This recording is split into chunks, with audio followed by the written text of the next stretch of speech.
The moment your own child looks at you and says you don't belong, something inside you either breaks or hardens into steel, and the night my daughter turned 21, I chose steel. The ballroom at Silver Oaks Country Club glowed under crystal chandeliers, 200 guests in tailored suits and designer dresses raising champagne flutes to Olivia Whitmore, my Olivia, who once used to hold my hand crossing a parking lot.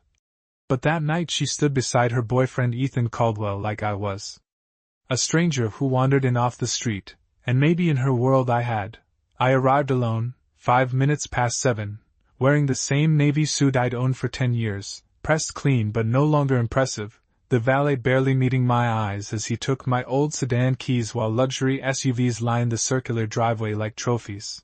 Inside, the music was loud enough to shake the glassware.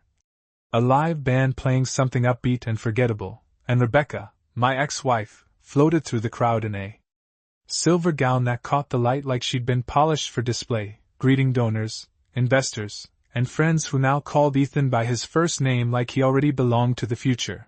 I stayed near the back at first, watching my daughter laugh, the kind of laugh that used to fill our small kitchen on Saturday mornings when pancakes burned and nothing mattered but syrup and sunlight, and I told myself this was just a phase. That 21 comes with noise and ego and borrowed confidence. When I finally stepped forward with the small velvet box in my hand, conversation softened, not out of respect but curiosity, and I saw it in Olivia's eyes before she ever spoke, that flicker of embarrassment, like my presence lowered the room's value. Ethan leaned close to her, and said something I couldn't hear, but I saw the smirk, saw the way he adjusted his cufflinks like he'd already measured me and found me lacking. I cleared my throat and said, "Happy birthday, Liv." Steady, calm, the way a father should, and for a split second I thought she might soften, might remember who taught her to ride a bike, who worked weekends so she could attend private school, who sat through every middle school recital even when she missed half the notes. Instead, she looked at me and said, loud enough for the nearest tables to hear, "Dad, please don't make this awkward," and laughter rippled outward like a stone dropped in water. I didn't react, didn't flinch, just opened the velvet box slightly so she could see the key inside, and before I could explain, she took a step back, her voice sharper now. "You don't get to pretend you're part of this." And in that instant the distance between us felt wider than the 300 miles that separate Dallas from Houston. I didn't raise my voice, didn't argue. Because men who argue in rooms like that always lose, and as the music swelled again and the guests returned to their drinks, I realized something important, something quiet and final. Respect isn't demanded in public, it's earned in private, and sometimes the people who think you're small have never seen the full measure of what you built. I have learned that humiliation rarely arrives alone, it brings witnesses, and that night the witnesses wore designer watches and polite smiles, pretending not to stare while listening to every word my daughter said as if it were entertainment. I kept the velvet box in my hand, closed now, feeling the weight of the key inside, not because of the metal but because of what it represented, years of quiet decisions she had never seen. Rebecca stepped closer, her perfume familiar and distant at the same time, and she gave me that practiced look, the one she used during our last year of marriage when she had already rewritten the story of who I was. "Daniel, maybe tonight is not the time," she said softly, as if I were the disruption and not the father who had paid every tuition bill on time. I nodded once because there is a difference between surrender and patience, and most people do not know which one they are looking at. Ethan raised his glass and made a casual joke about ambition and knowing your place, and the table near him laughed, not loudly, just enough to mark territory. Olivia crossed her arms and looked at me like I was a reminder she wanted erased, and I saw it clearly then, not anger, not even hatred, just embarrassment, the kind that grows when someone else whispers that you deserve better than where you came from. I could have listed numbers, could have mentioned contracts signed in conference rooms she never entered, could have described the nights I drove 200 miles after work just to attend a school fundraiser so she would not look for me in an empty chair. Instead I stayed still because power announced too early becomes noise. She stepped closer, her voice tight, and told me I did not understand her world, that things were different now, that image mattered. And I realized she truly believed I had never built anything beyond a small life she had outgrown. The band resumed. playing, waiters moved between tables balancing trays of sparkling water and bourbon, and conversations slowly returned to their previous volume as if nothing important had happened. I placed the velvet box gently on the gift table among envelopes stuffed with checks and glossy shopping bags from stores with names written in gold lettering. "It is yours whether you open it tonight or not," I said quietly, not to defend myself but to finish what I came to do. She did not answer. Ethan squeezed her hand, protective, confident, unaware of how fragile confidence can be when it is financed by someone else's approval. I turned toward the exit, walking past floor-to-ceiling windows that reflected a man many had underestimated for years, and as the cool Texas air met my face outside, I felt something settle inside me, not bitterness, not revenge, just clarity. Sometimes the only way to show someone who you are is to let them believe you are nothing, and then decide the right moment to step back into the light. The parking lot was quiet compared to the ballroom, the music reduced to a dull vibration behind thick glass and manicured hedges, and I stood there for a moment beside my old sedan, looking at the reflection of the building in its windshield like it was a mirror showing two different versions of my life. Inside, they were celebrating youth and image and the illusion of permanence, and outside I was breathing in the humid Texas night. Steady, controlled, remembering the first office I ever rented, 600 square feet above a hardware store off Interstate 35, where the air conditioner rattled louder than my thoughts and I signed contracts on a folding table because that was all I could afford. Olivia never saw those years, never saw the 70-hour weeks, the missed vacations, the clients who doubted me until they saw results. She grew up in comfort and assumed it had always existed. I slid into the driver's seat but did not start the engine, because timing has always mattered more than emotion, and 20 minutes is not a long time unless you know exactly what can change in it. I checked my watch, the same stainless steel watch I bought when my first major deal closed. And I thought about the call I had made earlier that afternoon, a simple confirmation, nothing dramatic, just a reminder that the board meeting would proceed as scheduled at 8 o'clock. Most people think power looks loud, but it is usually quiet, written in emails and signatures rather than speeches. Through the tall windows I could see silhouettes moving, glasses raised, cameras flashing for social media posts that would disappear in 24 hours. What does not disappear is leverage. Ethan believed tonight was about proving he belonged among investors and legacy families, and he was right, just not in the way he imagined. Whitmore Capital had reviewed his startup proposal for months, and he had no idea the final decision rested with the same man he dismissed as outdated. I rested my hands on the steering wheel and let the silence settle into something solid, not anger, not regret, but perspective. If Olivia had asked me privately whether I was proud of her, I would have said yes without hesitation. Because love does not evaporate under pressure, but respect requires truth, and truth has a way of arriving precisely when it is least convenient. At exactly 20 minutes past my exit, headlights swept across the entrance of the club, long and deliberate, and even from where I sat I recognized the silhouette of the black Rolls-Royce Phantom as it curved into the circular drive, 12 cylinders humming with the kind of confidence that does not need applause. I stepped out of my sedan just as the driver in a tailored uniform moved to open the rear door, and in the reflection of those polished panels I saw not a man seeking validation, but a man who had waited long enough. Inside, conversations began to falter, and though I could not hear their words through the glass, I understood the shift, because rooms always change when perception does. The driver closed the door with a quiet precision that carried farther than any applause inside the ballroom, and when I adjusted my jacket and walked toward the entrance beside the Rolls-Royce, I did not rush, because urgency suggests doubt, and I had none left. Through the glass walls I could see heads turning, conversations thinning into whispers as the car's reflections stretched across marble floors and white linen tables, and even before I stepped inside I knew the narrative had shifted. A valet hurried forward, suddenly attentive, his posture straighter than it had been 20 minutes earlier, and the same guests who barely acknowledged my arrival now glanced between the Phantom and my face as if recalculating a number they had underestimated. I entered without announcement, without music stopping, because power does not need a spotlight, it creates one. Rebecca was the first to notice fully her expression tightening not in anger but in recognition, the kind that arrives when pieces you ignored finally connect.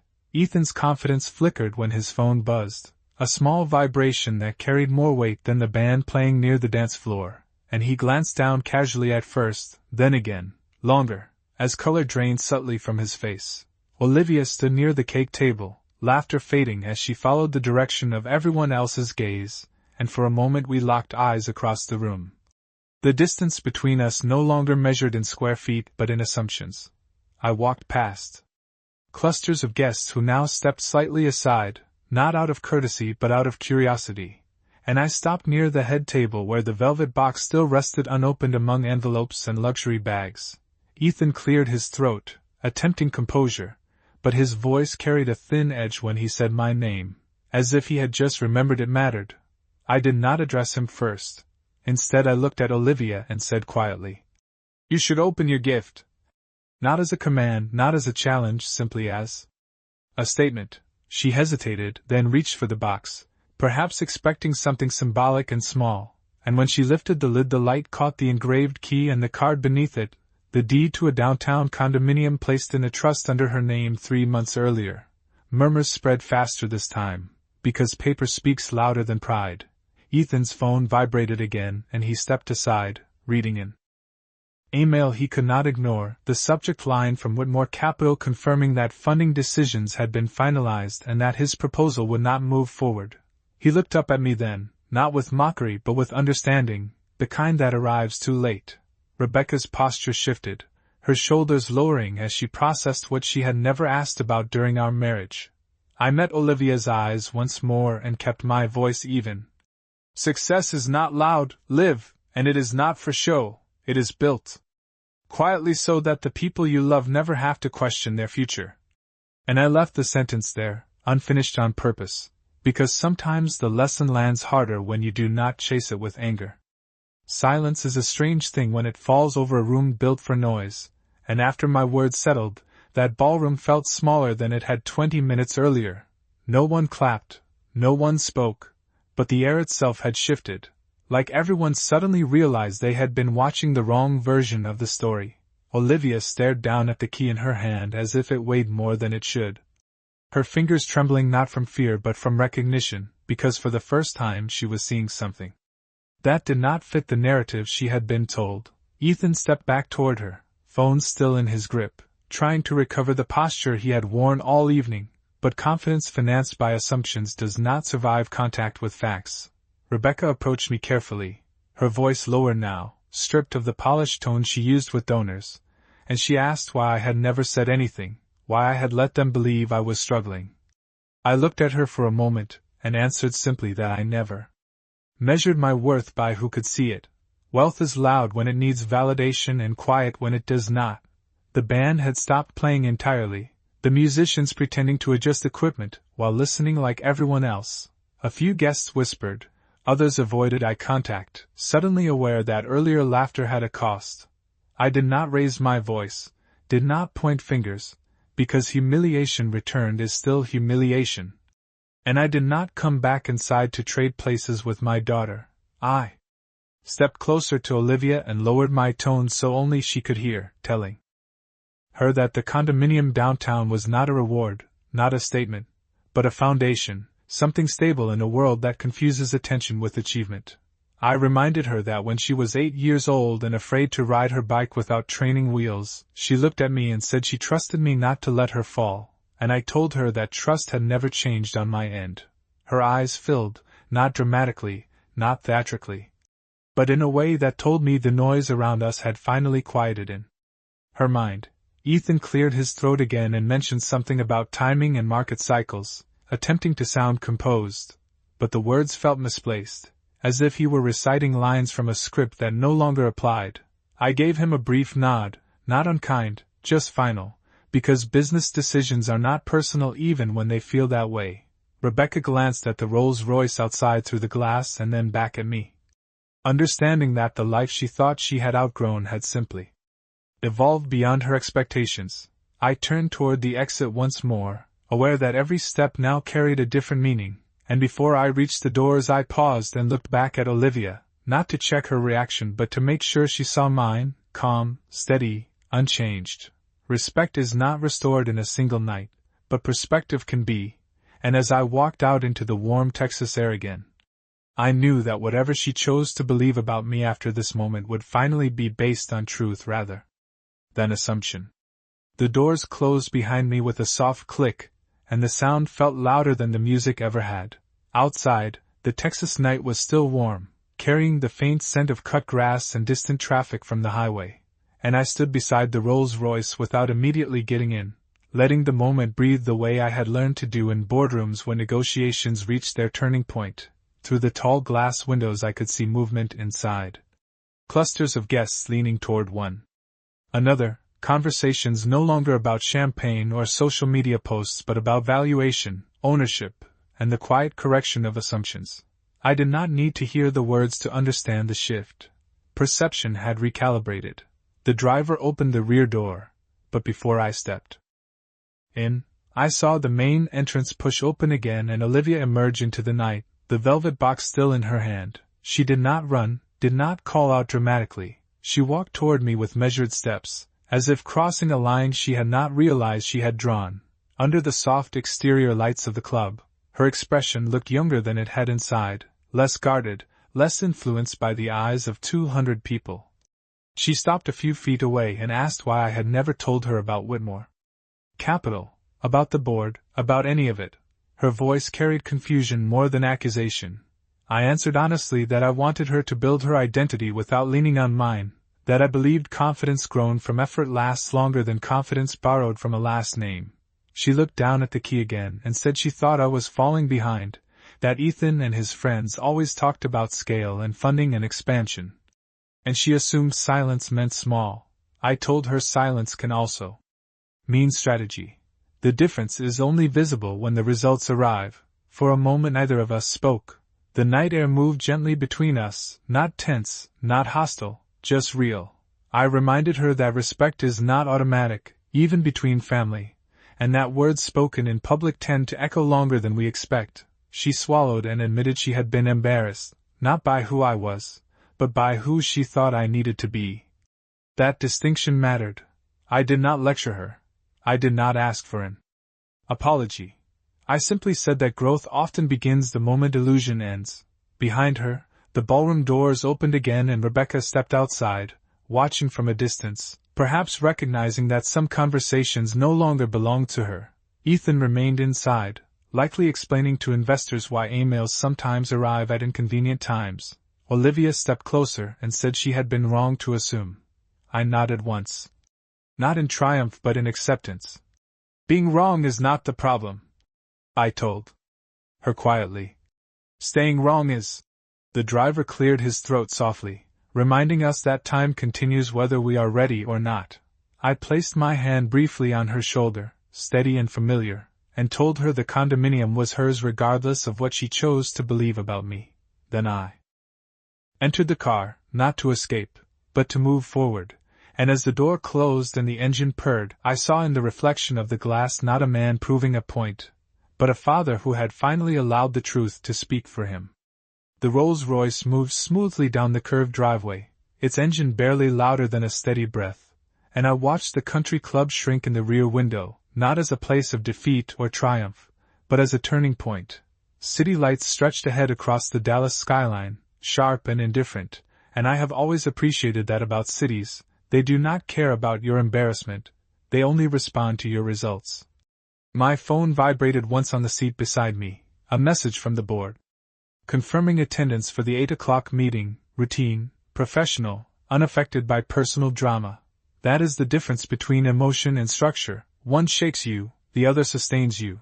I thought about Olivia standing under those entrance lights, velvet box in hand, processing years of assumption in a matter of minutes. When children grow up inside comfort, they often believe comfort is automatic. They do not see the risk behind it, the contracts signed at midnight, the negotiations where a single percentage point can shift millions of dollars. I never hid my work from her out of secrecy, I hid it out of intention. I wanted her to choose ambition without feeling carried by it. As the car merged onto the highway, I remembered the small apartment she and I shared for 2 years after the divorce, 700 square feet with thin walls and a view of a parking lot. She used to sit at the kitchen counter while I reviewed financial projections, asking what all the numbers meant. I would tell her numbers tell stories about trust. If people trust you, the numbers grow. If they do not, they disappear. Somewhere along the way, that lesson was replaced by louder voices promising faster recognition. My phone vibrated again, this time a text from Olivia that simply read, "I understand more than I did." No apology, no drama, just acknowledgement. That was enough. Growth rarely arrives wrapped in perfect language. I replied with a single sentence, "We will talk tomorrow." Because repair, like investment, works better when it is steady. The driver glanced at me briefly in the rearview mirror, waiting for direction, and I gave him the address of the downtown office rather than home. Not because I was avoiding anything, but because discipline does not pause for personal revelation. Whitmore Capital occupied the top 2 floors of a glass building overlooking the river, and when we pulled into the underground garage, security recognized the vehicle immediately. Respect follows consistency. As I stepped out and straightened my jacket, I felt no need to replay the evening in my head. Humiliation had been exchanged for clarity, and clarity is more valuable than pride. I knew there would be conversations tomorrow, explanations, maybe even tears, but those are human details. What mattered was that perception had corrected itself without me having to shout. In the elevator, alone now, I looked at my reflection in the polished steel walls and saw not a man vindicated, but a father who finally allowed his daughter to see the full balance sheet of his life. Success is not about proving others wrong. It is about remaining steady long enough for the truth to surface on its own. The elevator doors opened onto the 22nd floor with a soft chime, and the hallway lights of Whitmore Capital glowed against dark glass and polished concrete, steady and controlled, the way I prefer my environment. Inside the conference room, the board members were already seated around the long walnut table, screens lit with projections and market summaries. Unaware of the personal shift that had taken place less than an hour earlier, I took my seat at the head without ceremony, placed my phone face down, and began the meeting the way I always do, with numbers first and narrative second. Discipline is the one habit that does not betray you. As we reviewed portfolio performance and long-term positioning, I noticed how calm I felt, not because the evening had been easy, but because it had clarified something I had allowed to drift. Perception can distort reality for years if you never correct it. Halfway through the presentation my phone vibrated again, this time with a photo. Message from Olivia. It was the key in her hand, resting against the engraved card, and beneath it she had typed, "I did not see you clearly until tonight." I did not respond immediately. Acknowledgement deserves thought. The board approved 2 strategic reallocations, postponed 1 venture review, and scheduled a follow-up discussion for the next quarter. Routine decisions, each one affecting more capital than most guests at that birthday party would see in a lifetime. Yet none of it felt louder than that short message on my phone.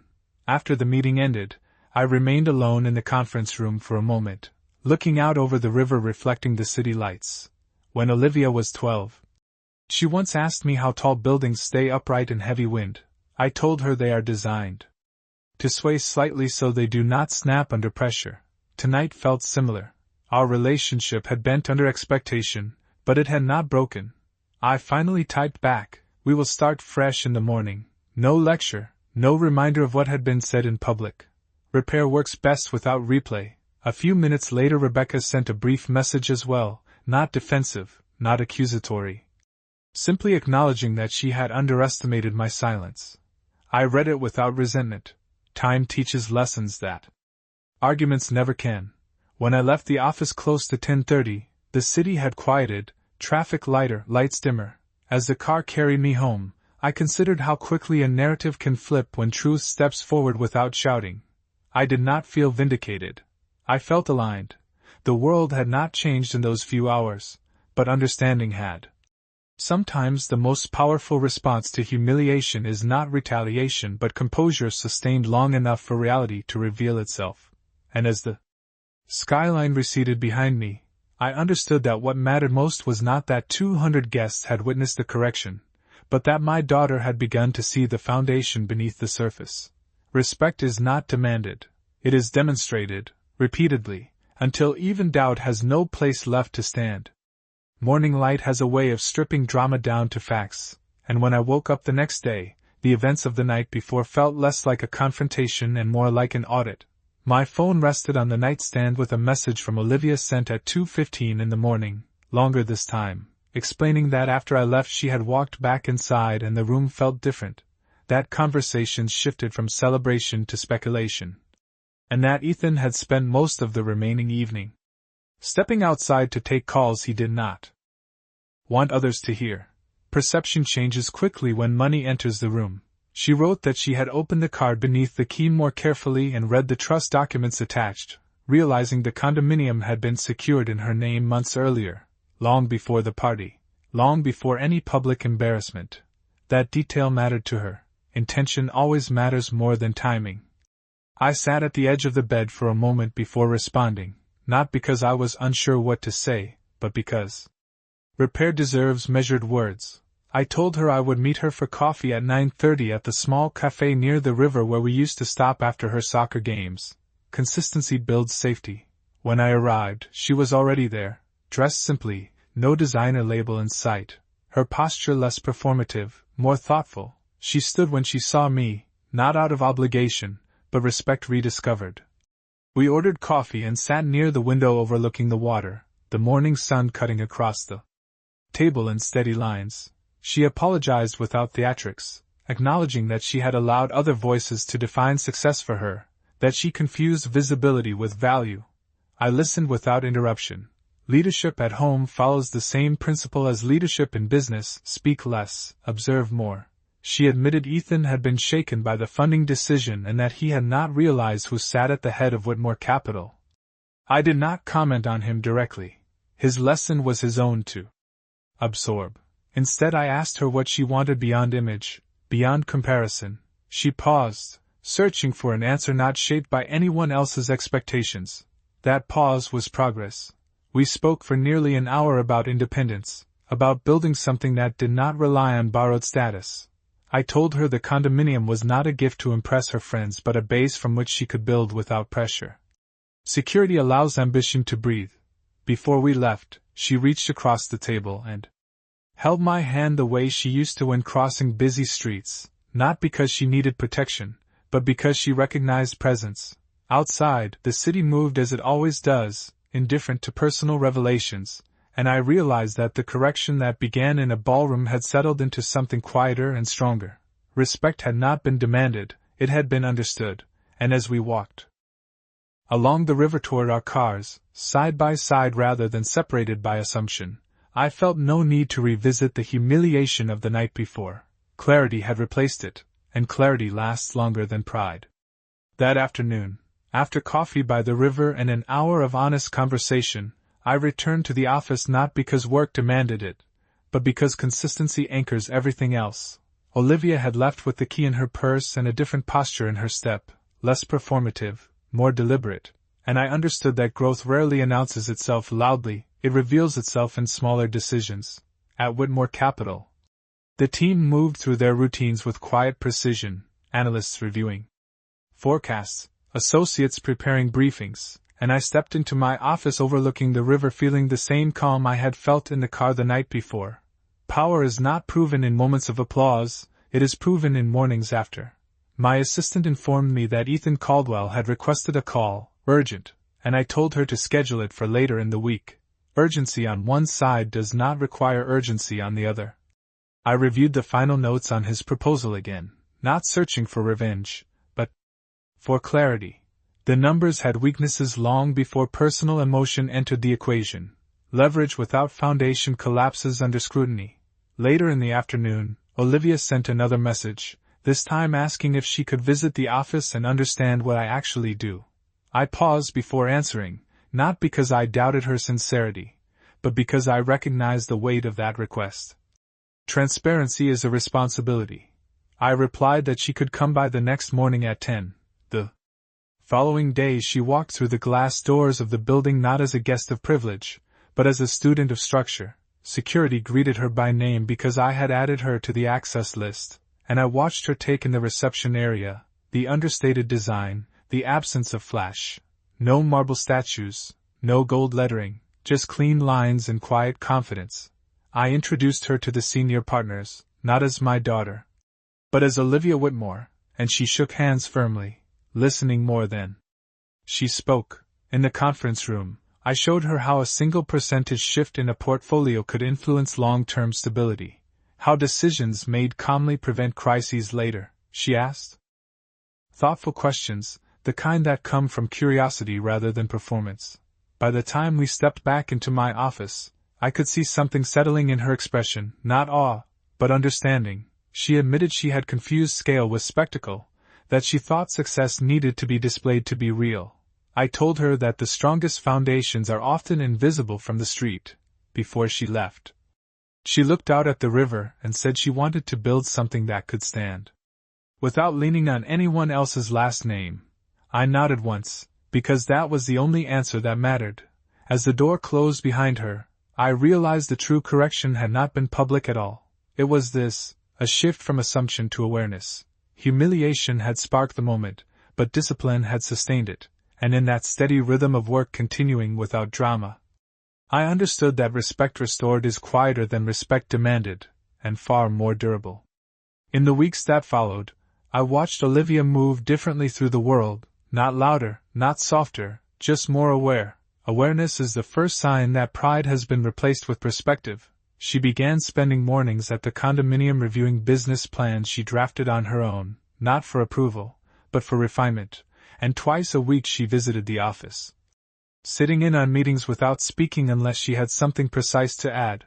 I did not give her shortcuts. I gave her context. Context lasts longer. Ethan called 3 days after the funding decision, requesting a meeting in person. I agreed, not because I owed him anything, but because clarity deserves closure. He arrived at the office wearing the same confidence he had worn at the country club, but this time it was measured, cautious. He explained that he had underestimated the structure behind Whitmore Capital and that his proposal needed adjustment. I listened without interruption. When he finished, I told him the numbers were the issue, not the event at the party. Leverage without discipline is unstable. He nodded, understanding that the lesson extended beyond capital. I offered him one piece of advice: build something that survives scrutiny before seeking applause. He thanked me, more quietly than before, and left. Later that afternoon, Rebecca requested coffee. We met at a neutral place downtown. The kind of cafe where conversations do not echo. She admitted she had allowed assumptions to grow during our marriage, mistaking silence for stagnation.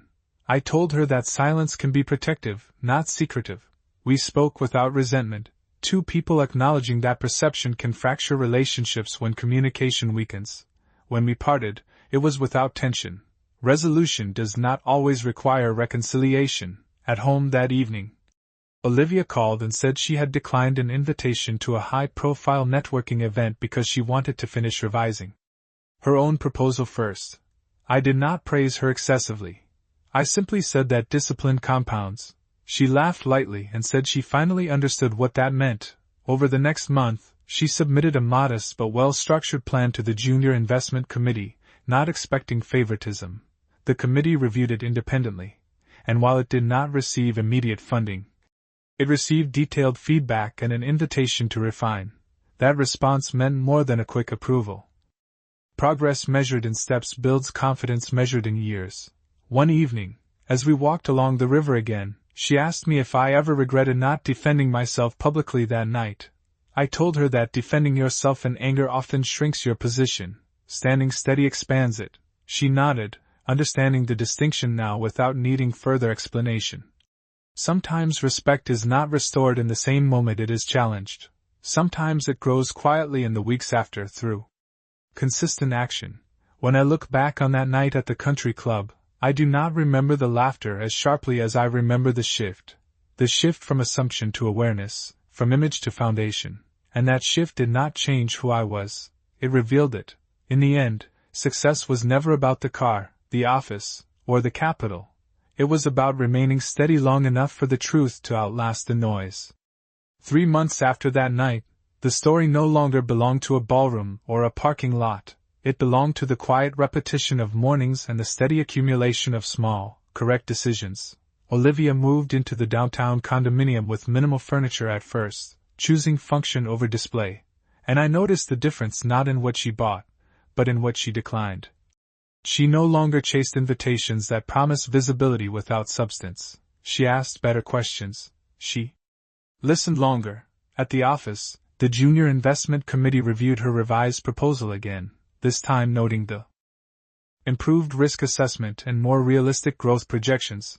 When they approved a modest seed allocation, it was not because of her last name, but because the numbers held. She came to my office that afternoon, not celebrating, but grounded. She said she understood now why I never rushed decisions for applause. Compounding works both in finance and in character. Ethan, for his part, shifted as well. He accepted feedback from his own advisors, restructured his plan, and eventually secured funding elsewhere, smaller than he once hoped, but sustainable. Perception had humbled him without humiliation. Rebecca and I maintained a measured peace, our conversations limited but respectful, no longer shaped by old assumptions. One evening Olivia invited both of us to dinner at her new place. The table was simple, the conversation deliberate. No one raised their voice, no one performed. Halfway through the meal she said something that stayed with me. She said that the night at the country club had not been the moment she lost respect for me. It was the moment she realized she had been measuring the wrong things. Success had always been present, just not packaged for display. I did not remind her of what had been said publicly. I did not need to. Clarity had replaced embarrassment. Later, as I drove home along the river, I thought about how easily narratives form when silence is misinterpreted. In business, you correct a flawed narrative with data. In family, you correct it with patience. The Rolls-Royce, the office, the capital, they were symbols, but symbols only matter when they reveal structure beneath them. What endured was not the car arriving or the funding email sent. What endured was the shift in understanding between a father and a daughter. I have learned that dignity does not require defense in every moment. Sometimes it requires endurance. Humiliation fades when consistency outlasts it. When I look back now, I do not see a scene of confrontation. I see a lesson unfolding in real time. Reputation can be challenged in seconds, but character reveals itself over years. And in the end, the only correction that mattered was not public at all. It was the quiet acknowledgement that respect is not granted by image, it is earned by steadiness. And steadiness, once recognized, rarely needs to prove itself again. 6 months later, the memory of that evening had softened at the edges, no longer sharp with embarrassment but defined by perspective. Olivia's seed investment had matured into a disciplined pilot project, modest in scale but precise in execution, and she presented quarterly updates to the junior committee with the same calm I had once carried into rooms where no one expected much from me. What struck me most was not her confidence, but her restraint. She no longer chased applause, she pursued structure. One afternoon she invited me to observe a presentation she was giving to a small group of potential partners. I sat in the back of the room without introduction, listening as she walked through risk models, cash flow timelines, and contingency plans with clarity. When a skeptical investor questioned her assumptions, she did not deflect. She adjusted. She acknowledged the weakness and explained how she intended to mitigate it. That was the moment I understood the lesson had settled. Afterward, as the room emptied, she approached me and said she no longer felt the need to prove she belonged anywhere. She simply intended to build something worth belonging to. Those words carried more weight than any apology. Ethan had restructured his venture and moved operations to a smaller office across town. We spoke occasionally in professional settings, never revisiting the tension of that birthday. Humility had replaced bravado, and in that exchange there was mutual respect. Rebecca maintained her own pace of reflection, and though our lives remained separate, the sharpness between us had faded into understanding. One evening Olivia and I walked again along the river, the skyline reflected in steady water, and she asked if I ever felt tempted to reveal everything earlier, to avoid the misunderstanding that grew between us. I told her that revealing strength prematurely can distort it. Timing shapes impact. She considered that quietly. Then said she was grateful I did not respond to humiliation with anger. Anger would have made the story smaller. Composure made it larger. As we stood watching the current move beneath the bridge, I realized the true shift had not been financial or social. It had been internal. Respect rebuilt from awareness carries a different texture than respect assumed by image. It is steadier, less fragile. When I returned home that night, I did not think about the car, the ballroom, or the whispers. I thought about alignment. About how perception can drift when silence is misunderstood, and how clarity can return when steadiness outlasts noise. In business and in family, the principle remains the same. Build quietly, endure consistently, and allow truth to surface without force. The evening that once threatened to define me had instead refined us. And refinement, unlike applause, does not fade when the lights dim.